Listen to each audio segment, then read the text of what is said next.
My name is Phoebe Hargrove, and I'm 29 years old. My father stood up at the end of Christmas dinner with 35 people watching and announced that I would be stepping aside from my grandfather's estate because I wasn't, in his exact words, in a position to manage something of this scale responsibly. My sister nodded beside him. A few relatives laughed. Not cruelly, exactly, just the soft, reflexive laugh people use when something uncomfortable passes itself off as reasonable. I set my fork down. I looked at my father across the table and I said 2 words, "All right." Then I got up and went to help with the dishes. My cousin found me at the sink an hour later and asked if I was okay. I handed him a drying cloth and said I was fine. I wasn't fine. But I also wasn't surprised, and I wasn't going to cry in front of 35 people who had just watched my father dismiss me like a scheduling conflict. Here's what I want to ask you before I go back to the beginning, though. Have you ever sat at a table with the people who were supposed to love you most and felt completely invisible? Drop a comment right now and let me know where you're listening from. I read every single one. Let me take you back to the 3rd week of September, when my grandfather died and everything that happened at Christmas began. His name was Arthur Hargrove. He was 81 years old, and he passed on a Tuesday morning at the Civic Hospital in Ottawa. I got the call from my mother while I was sitting at my desk in my apartment in the Glebe, trying to finish a logo project for a small bakery client. Her voice was barely there. "It's Dad, Phoebe. He's gone." I drove to the hospital in the rain with no music on. Just the sound of the wipers and the wet hiss of the Queensway and my own breathing. My grandfather had been slowing down for 2 years. I'd known this was coming. Knowing something is less doesn't make it feel any less like the floor dropping out from under you. My father was already in the corridor when I arrived. He's 58, broad-shouldered, co-owner of a mid-sized property development company, based in Renfrew, the kind of man who takes up more space than he actually needs. He wasn't crying. He was on his phone, speaking in a low, controlled voice to someone about probate timelines. He put the call on hold when he saw me and didn't say hello. My sister was beside him.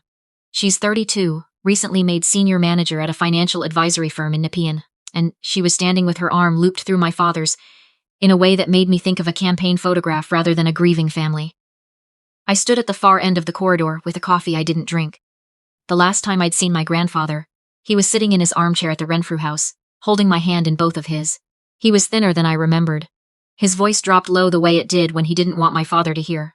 "Phoebe," he said, "I've made sure of things. You trust your old granddad, don't you?" I nodded.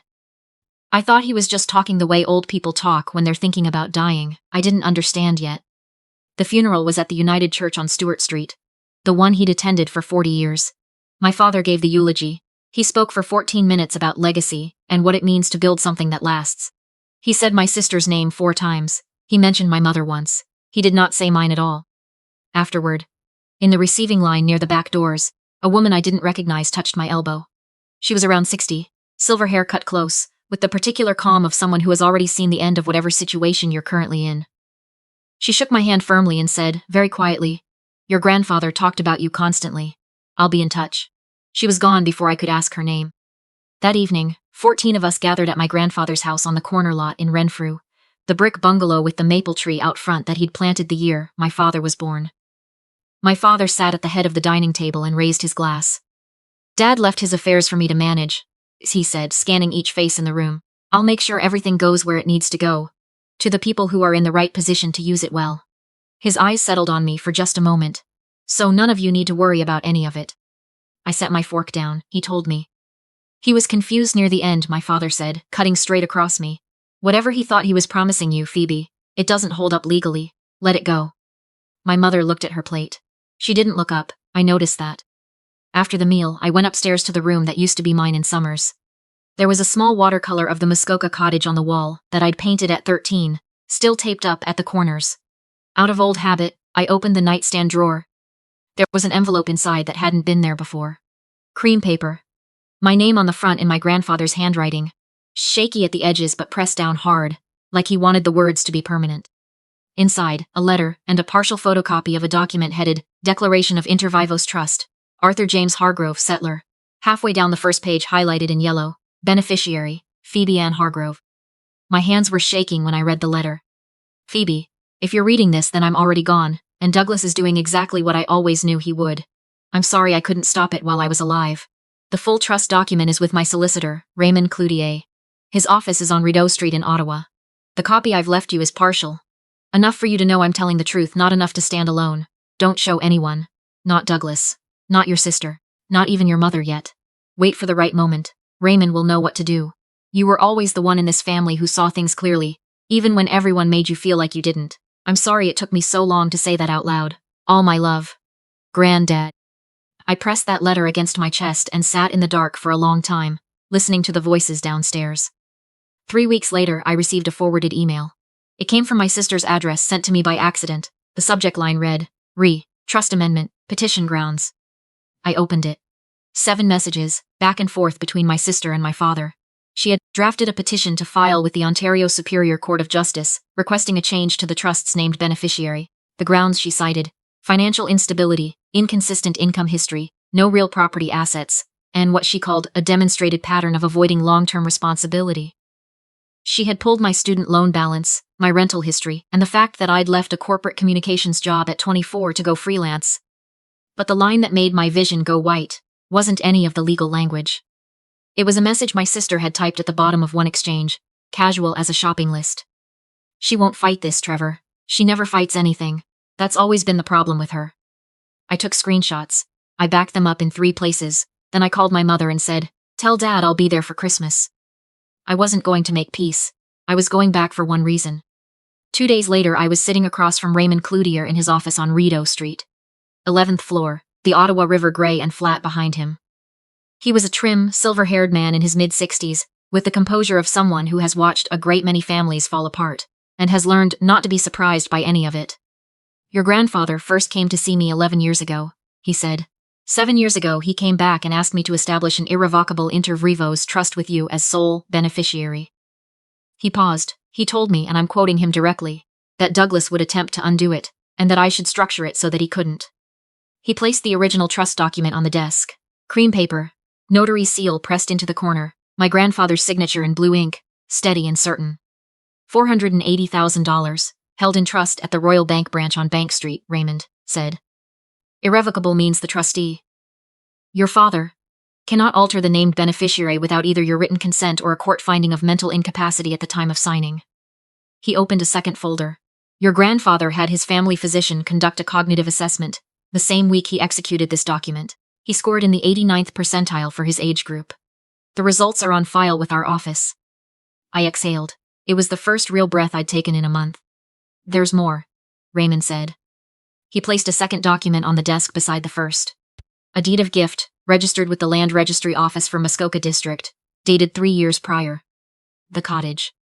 The little cedar cottage on Lake Rosso, where my grandfather had taken me every summer since I was 4 years old, where we'd sit on the dock at dusk, with the sky going orange over the pines, and he'd tell me I was exactly as capable as I needed to be, in exactly my own way. He had transferred the deed to me 3 years ago, in full, registered and legal. It was already mine. My father had never known. I looked up at Raymond. He was watching me process something large. Your father filed his petition 6 weeks ago, Raymond said. He told the court he had been unable to locate you to provide statutory notice. He held my gaze steadily. You attended Thanksgiving dinner at his home, in Renfrew 4 weeks before that filing date. I opened my bag and set the printed email chain on the desk. Raymond read it without expression. Then he looked up. This constitutes fraudulent misrepresentation to a provincial court, he said, and potential contempt of the trust's fiduciary structure. If you'd like to substitute this formally, you have more than enough to do so. I want to pursue it, I said. He nodded. Then, almost gently, one more thing. Your grandfather asked me specifically to tell you that the cottage was intentional. Not because it was his most valuable asset, because it was the place he felt you were most entirely yourself. I didn't say anything for a long moment.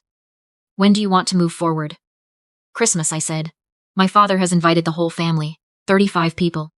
Raymond studied me for a moment, then he gave one slow nod. The Thursday before Christmas, I drove west on Highway 17 from Ottawa in my old Subaru. One bag in the back and a folder on the passenger seat stuffed with notarized copies. The originals stayed with Raymond. My father's house came into view through the pines the way it always does. Red brick, long driveway, the maple tree my grandfather planted now taller than the roofline. From the outside, it looks exactly like a family in good standing.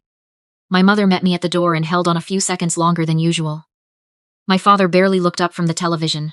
My sister was already there with her husband, moving through the kitchen, like they owned the place. Her husband made a comment about my car. My sister offered a bright, performed smile. I smiled back and said nothing. That night I slid the folder under the mattress of my old bed, stood at the window looking out at the back garden. Bare and overgrown. Nobody had tended it since my grandfather got too sick to kneel, and pressed my palm against the cold glass. I'm here, Grandad. Christmas morning, the house filled the way it always does, coats piled on the bench by the front door, cousins running the hall, the smell of something that had been in the oven since 7. By noon, 35 people occupied every room. My father moved through all of it like a man hosting a verdict. I sat at the overflow table. The folding one set up in the corner between my 9-year-old second cousin Margot and an empty chair. I helped carry out dishes. I hadn't been asked to help prepare, because that was simply how it had always worked. At 4 in the afternoon, my father stood at the head of the main table and raised his glass.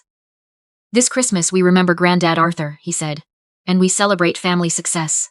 My daughter, he said my sister's name twice in the next 2 sentences, who has just made senior manager, well deserved. Applause. My sister accepted it with a composed tilt of her head.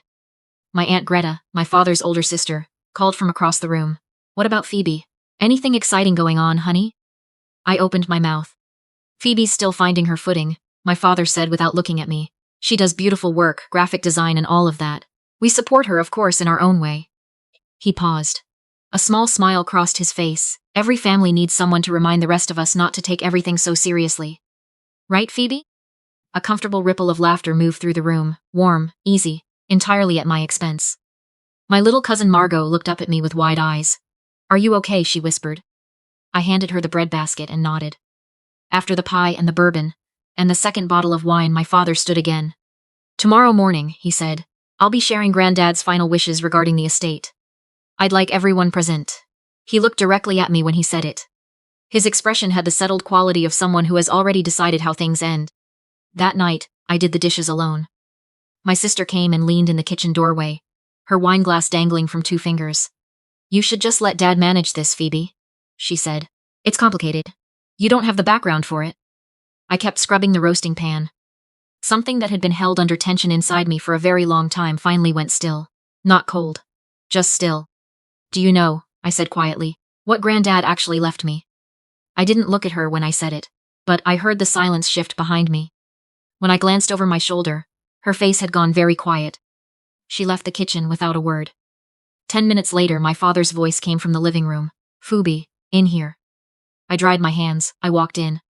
35 faces turned toward me.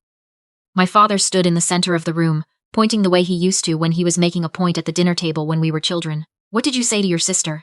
His real voice. The one built for consequences. You threatened her with the will? You're trying to start trouble in this family on Christmas Day? I started to answer. Go to your room, he said. Go upstairs and think about what you're doing to this family.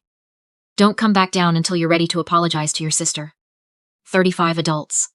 Most of them looked somewhere else. A few laughed, not meanly, just that helpless laugh people use when they don't know what else to do with the air. My Aunt Greta pressed her lips together and sat very still. My sister's husband studied his shoes. My mother sat in the armchair by the window and looked at her hands. I held my father's gaze for 3 full seconds. Then I said, in a voice so calm it surprised even me, sure. I turned and walked upstairs. I closed the bedroom door behind me. I sat on the edge of the bed in the quiet. Then, I picked up my phone. Raymond answered on the second ring. Mr. Cloutier, I said. Can you be at the house tomorrow morning at 9? A short pause. I'll be there at 8:30. I set my alarm for 4 in the morning and sat in the dark, listening to the laughter still floating up through the floorboards. Someone telling a story in the living room, glasses clinking. My father's voice low and certain about something. Enjoy it, I thought. It's the last time this particular version of tonight exists. I left at 4:20. No drama, just my bag, my folder, my socks on the stairs so the boards wouldn't creak. I left my grandfather's photograph face down on the nightstand, the only punctuation I needed. I drove to a Tim Hortons 12 minutes from the house, ordered a large dark roast, and sat in the corner booth until daylight. I nursed that coffee for 3 hours and watched the highway gradually reappear through the frost on the window. At 7:40 in the morning, my sister texted, "Where are you? Dad's looking for you." I didn't reply. What happened inside the house, I learned later from my cousin Noah, who texted me everything because he said I deserved to know. My father came downstairs at 7:30 in a pressed shirt, poured his coffee and said, "Someone go get Phoebe." Nobody moved. He went himself. He knocked twice. Sharp. Already certain. He opened the door. The bed was made. The closet was bare. My grandfather's photograph was face down on the nightstand. Noah said my father stood in that doorway for about 10 seconds. Then he came back downstairs with a flat voice and said, "Phoebe's gone. Ran off, like she always does when things get difficult." My sister nodded. "Well," she said, "that settles things, doesn't it?" "It does," my father said. "We'll move forward with the announcement now, since she's made her position clear." The doorbell rang. My mother opened the front door. Raymond Cloutier stood on the porch in a dark overcoat, leather briefcase in hand, his expression entirely without hurry. "Good morning," he said. "My name is Raymond Cloutier. I'm the solicitor of record for the estate of Arthur James Hargrove. I need to speak with this family. What happened in the next 43 minutes is something no one in that dining room has fully recovered from." Raymond walked into the house the way I imagine he has walked into many rooms over a 30-year career, unhurried, absolutely certain, carrying the particular stillness of someone who knows exactly what the documents say. My father rose to his full height. "Raymond, you weren't invited here." "I'm here as administrator of an irrevocable inter vivos trust," Raymond said, established by Arthur James Hargrove 7 years ago, naming Phoebe Ann Hargrove as sole beneficiary. "You have been aware of this trust since the week your father signed it, Mr. Hargrove." The room went completely still. My father's jaw tightened. He was in decline, his judgment at that point. "His family physician conducted a cognitive evaluation the same week the trust was executed," Raymond said. "He scored in the 89th percentile for his age group. I have that documentation." He opened his briefcase, removed the original trust document, and set it on the dining room table. Cream paper, notary seal, my grandfather's signature in blue ink. "Would you like me to read the relevant clauses aloud?" My Aunt Greta leaned forward in her chair. Across the room, several relatives exchanged glances. My father looked at that document, the way you look at something you suddenly understand you have profoundly miscalculated. "This is my house," he said quietly. "Get out." Raymond didn't move. "You filed a petition with the Ontario Superior Court of Justice 6 weeks ago, stating you had been unable to locate the named beneficiary to provide statutory notice as required." He paused. "Phoebe was a guest at your Thanksgiving table in this house 4 weeks before that filing." He reached into the briefcase and removed the printed email chain. He began reading aloud. "She won't fight this, Trevor. She never fights anything. That's always been the problem with her."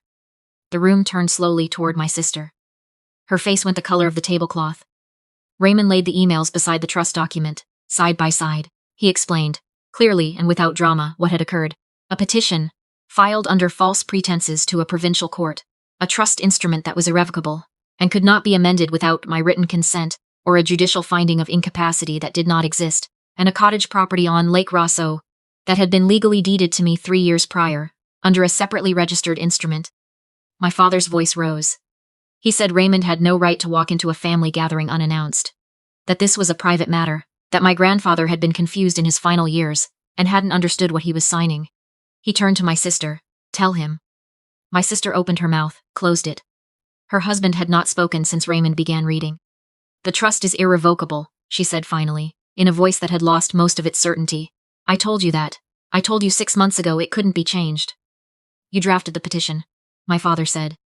"And I told you it wouldn't stand," she said. "You said to file it anyway and let the court sort it out." The silence that followed was the kind that permanently alters the shape of a room. My Aunt Greta stood up. "Arthur told me," she said quietly. Everyone looked at her. 2 summers ago at the cottage, he told me Douglas had been pressuring him about the estate for years, and that he'd made sure Phoebe was protected. He said it plainly. He said he didn't want her to go through what he'd watched happen to other people in this family who weren't listened to. She looked at my father. "He told me to my face, Douglas. I should have said something a long time ago. I'm saying it now." My father looked at the document on the table. He looked at my sister. He looked at Aunt Greta. Then he walked down the hall to his home office and closed the door behind him. He didn't come back out. In the weeks that followed, Raymond filed the necessary applications to remove my father as trustee, and to formally report the misrepresentation in his petition to the court. My sister faced a complaint to the Financial Services Regulatory Authority of Ontario, given her professional credentials and her documented role in drafting the petition. Within a month, 2 of her largest clients had quietly moved their accounts to other firms. The trust was transferred to my administration the following February. The cottage had already been mine for 3 years. I paid off what remained of my student loans in a single transfer on a Tuesday afternoon, and I sat at my kitchen table afterward, for a long time, not quite able to process how quiet that particular weight felt once it was gone. Like a sound I'd lived with, so long I'd stopped hearing it, and now, the absence of it was almost louder than the thing itself. 6 months later, I opened a graphic design studio on Elgin Street in Ottawa. Small office, 2 junior designers, a handful of clients who had followed me from my freelance years. I named it Hargrove Studio, after my grandfather's surname. I hung a photograph of him on the wall beside the window so he'd have the morning light, the way he always had at the cottage. My father has not spoken to me since the February transfer. He tells people it was a misunderstanding, that the family was manipulated, that I was never close with my grandfather the way my sister was. He calls himself the victim of his own father's confusion. My mother came back slowly. She called for the first time in March. We talked for an hour without mentioning my father once. She's been calling every 2 weeks since then. We haven't resolved everything. I don't think we have to resolve everything at once. My sister has not reached out. I don't hold it against her the way I once thought I would. I think something shifted in her in that dining room, that she's still in the middle of working through. The first full summer I spent at the cottage on Lake Rosso, I found my grandfather's fishing gear still hanging in the back shed exactly where he'd left it. I found a cedar box, under the work table filled with photographs. Decades of summers, the dock, the water, me at various ages squinting into the sun, and tucked beneath the photographs, folded once, a piece of paper in his handwriting. Phoebe, you were always worth fighting for. I just wished I'd told you louder while I was still here to say it. The rest is yours. Use it however makes you most yourself. All my love, Grandad. I sat on the dock with that letter until the sky over Lake Rosso went completely dark, and for the first time since September I cried. Not from grief, and not from shame. From something closer to relief. From knowing that someone had seen me clearly, had loved me specifically, and had done something about it while there was still time. My mother sent me a letter that autumn. Actual paper, in an envelope with a stamp. It said, among other things, I should have stood beside you a long time ago. I wasn't brave enough when it mattered, and I am sorry for that. I am standing beside you now if you'll have me. I wrote back. It took me 3 drafts to get it right. I keep both letters in the cedar box with my grandfather's photographs, on the shelf above the kitchen window in the cottage that finally, fully, belongs to me, and I walk out onto the dock some mornings when the lake is flat, and the light is just coming over the pines. I understand that Dwight, the greatest thing he ever gave me, wasn't the money, and it wasn't the property. It was proof that I had always been worth protecting, written down and witnessed and signed, so that no one could ever take it back.